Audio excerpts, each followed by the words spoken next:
Well, hello everybody. It's Dr. Jamnadas again from Aristotle Education, and now I have a fantastic feast for you all. So you'll know that I talk about all the different types of foods that we should be eating and the nutrition and how it changes you, that food is a chemical messenger in your body.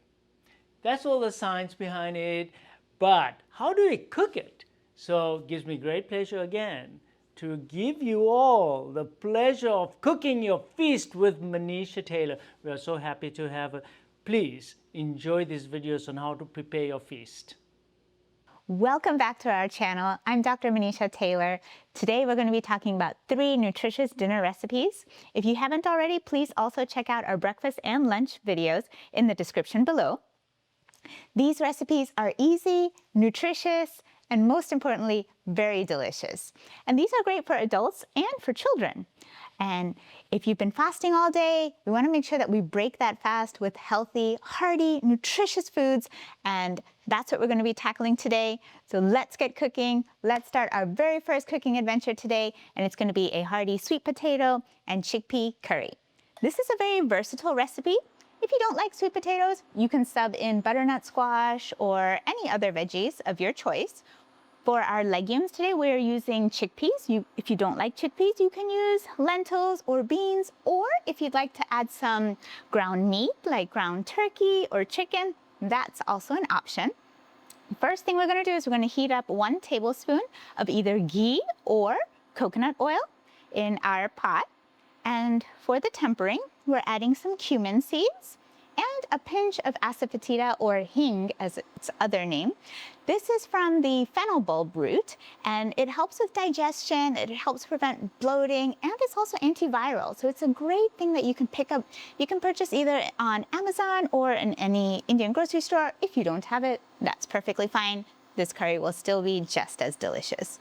When the ghee or the coconut oil is hot, go ahead and sprinkle in the cumin seeds and the hing. And you'll notice that the cumin seeds will start to sizzle, they'll turn a deeper brown, and they'll start to smell very aromatic as well. Once those cumin seeds start to sizzle, then we'll go ahead and add our onions. Half an onion, diced.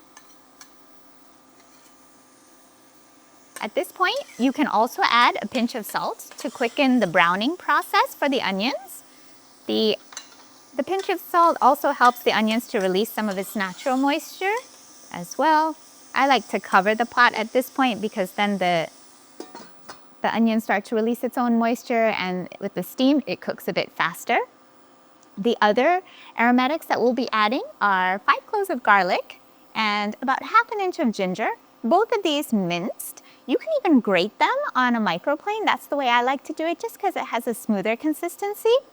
And then we'll also be adding 1 Thai green chili, which looks like this. And don't be deceived by its size. This is small, but very mighty, and it definitely packs a punch. So cook according to your spice tolerance level. Once those onions are translucent, which is about 2 to 3 minutes, you can go ahead and add in the ginger and the garlic. And as you can see, they're starting to become translucent. We'll cover it, let it cook for a little bit more. Now our onions are beautifully translucent. We'll go ahead and add that garlic and the ginger and the mighty Thai chili as well. Let those mix together for a couple seconds, infusing the flavor into the onion. Next up are our spices. So for today's spices, we have 1 teaspoon ground turmeric, 1 teaspoon ground cumin, 2 teaspoons ground coriander, and 1 teaspoon garam masala. If you don't have garam masala, you can substitute with curry powder, or if you don't have either of those, that's perfectly fine. This curry is still going to taste amazing. To add a little bit of natural sweetness, we're also going to add 1/4 teaspoon of ground cinnamon. And all of these will go in along with 1½ teaspoons of salt. Mix those into the onions. To prevent the spices from burning, we're also going to add 1 tomato that's been pureed. You can do chopped tomatoes as well if you prefer a little bit more texture in your curry. At this point, you can decrease the heat to low because now we're going to simmer this. So the onions and the tomatoes, plus the garlic, ginger, and the spices are going to form the base flavor for our curry. We'll let this simmer for 2 to 3 minutes or until the tomato stops smelling raw. And we'll cover that, cook it on low heat, 2 to 3 minutes. At this point, the tomato has cooked nicely with the onions and the rest of our spices, so we'll go ahead and add our veggies. I have 1 sweet potato here. If you'd like to substitute with other veggies or butternut squash, feel free to do so. Next up is our protein. We have 1.5 cups of cooked chickpeas here, or you can do 1 can of cooked chickpeas drained. You can also substitute other beans, other lentils, or if you prefer to add some ground meat, you can do that as well. We're going to add that in to our curry along with 1.5 cups of water, mixing everything together. And then keep that heat on low on your stove. Give everything a good mix to pick up any bits that have stuck to the bottom of the pot. Keep that on low heat and let it simmer about 10 minutes or until the sweet potatoes are tender. Now that our sweet potatoes are cooked through, we'll go ahead and add 3/4 cup of packed chopped spinach. You can use any greens of your choice. You can use kale, Swiss chard, up to you. We'll go ahead and add all of that. Give it a stir. And then for the creamy element of this recipe, you can use 3/4 cup of either heavy cream, or if you prefer a non-dairy alternative, you can use 3/4 cup of coconut milk. So here I have full fat coconut milk, and I'm going to go ahead and pour that right in. If you prefer not to use either heavy cream or coconut milk, you can even puree or blend just a part of the curry itself, and that will also naturally thicken it. And to finish off this curry, you can sprinkle some lemon juice, about 1 teaspoon. You can also chop some cilantro, freshly chopped cilantro, and if you'd still like some more heat, you can sprinkle some chili pepper. This curry is easily pairable with some rice, or if you prefer to just have it by itself, that's fine. You can also pair it with some quinoa as well, and children and adults alike will really enjoy this. And here we go, sweet potato and chickpea curry. Dinner is ready. Next up is a sheet pan salmon with roasted veggies. This is a very easy recipe because everything is done on 1 pan. Pop it in the oven and it's ready in less than 30 minutes. First up, we're going to roast some veggies. So in this bowl, I have some chopped sweet potato, some zucchini, green beans, and I've also chopped up some carrots. I also like to add a chopped apple just to give it some natural sweetness.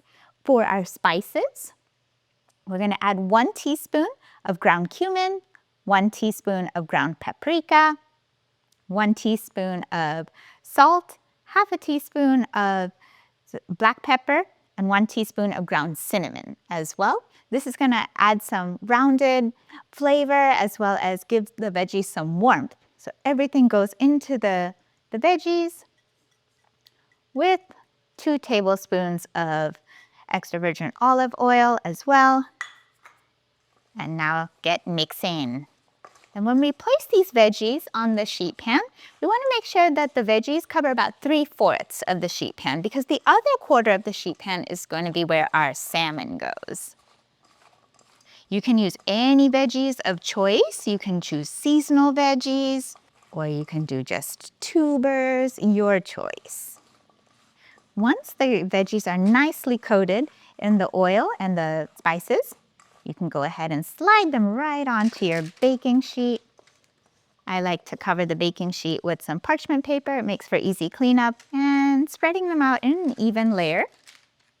And we're going to pop them into our oven, which has been preheated to 425 degrees Fahrenheit or 220 Celsius.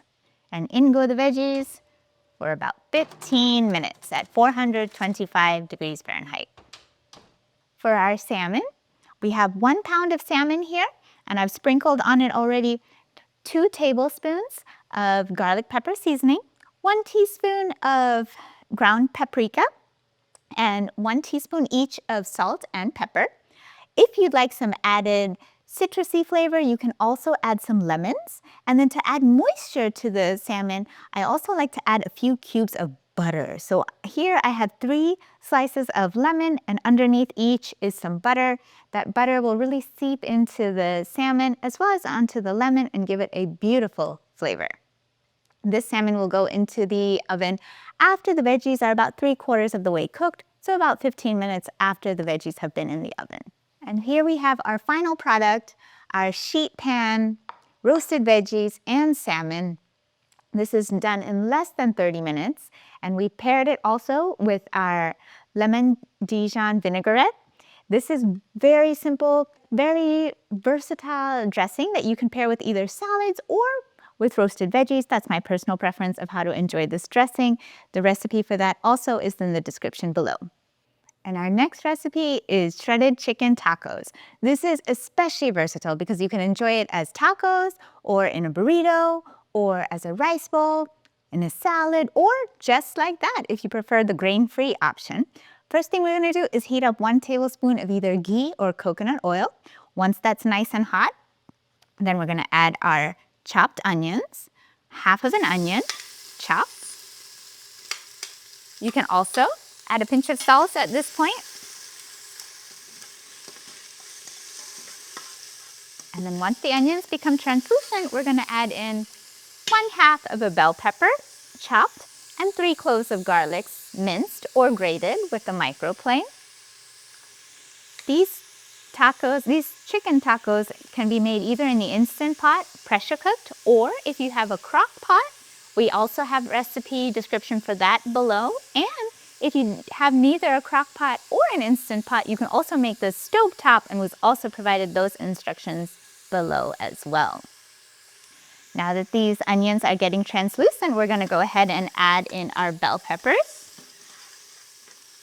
and the garlic. And we're going to cook this until the bell peppers become tender. For the chicken, you can use chicken thighs or you can use chicken breast. I have chicken thighs here, 1 1/4 pound of chicken thighs. I like to use thighs because I feel like they retain more moisture than the chicken breasts, and they're softer. And the beauty of this recipe is you don't have to cut the chicken into very small pieces. You can leave them pretty large. And I can show you, for chicken thighs, I have them cut about this big. We want to make sure that they're skinless and boneless chicken thighs. Now that our bell peppers are getting soft, we're going to go ahead and toss in our 1 1/4 pound chicken. And our spice mixture is going to be 1 teaspoon salt, 1 teaspoon ground black pepper, 1 teaspoon of smoked paprika, 1 teaspoon of dried oregano, 1 teaspoon of dried cumin seeds, and 1 tablespoon of your favorite taco seasoning. You don't need to add any water to this recipe because we're going to be adding in 1/4 of a cup of salsa, and that will provide enough moisture in which to cook the chicken. Plus, the chicken will release a lot of its own liquid while it's cooking. And next goes 1/4 cup of your favorite salsa. If you'd like to add some extra smoky flavor, you can also add in 1 teaspoon of chipotle seasoning as well. Mix everything together. Again, don't add any extra waters. When you're done, go ahead and close the Instant Pot. Set the valve to sealing, and then we're going to hit cancel and pressure cook for 5 minutes. Once that timer is done, you can go ahead and let the Instant Pot naturally release its pressure for about 5 minutes. Then you can do a quick release by safely moving the valve to the venting position. And then we're going to shred the chicken. You can either shred it directly in the Instant Pot, or you can remove the chicken into a bowl and then shred it. So here we have our shredded chicken taco. And we've added some chopped lettuce, some chopped red cabbage, cilantro, jalapenos. You can also add some avocado, some more salsa as well, whatever you would like. And dinner is served. Thank you for joining us on this series on how to eat healthy, real foods, and join us for future videos on healthy eating habits. So, if you really like this video, here's another one that I think you'll really enjoy. And if you want to see one of my latest videos, click over here. And of course, don't forget to go to my website, where you will see lots of educational resources and find out how you can arrange or book a consultation with me.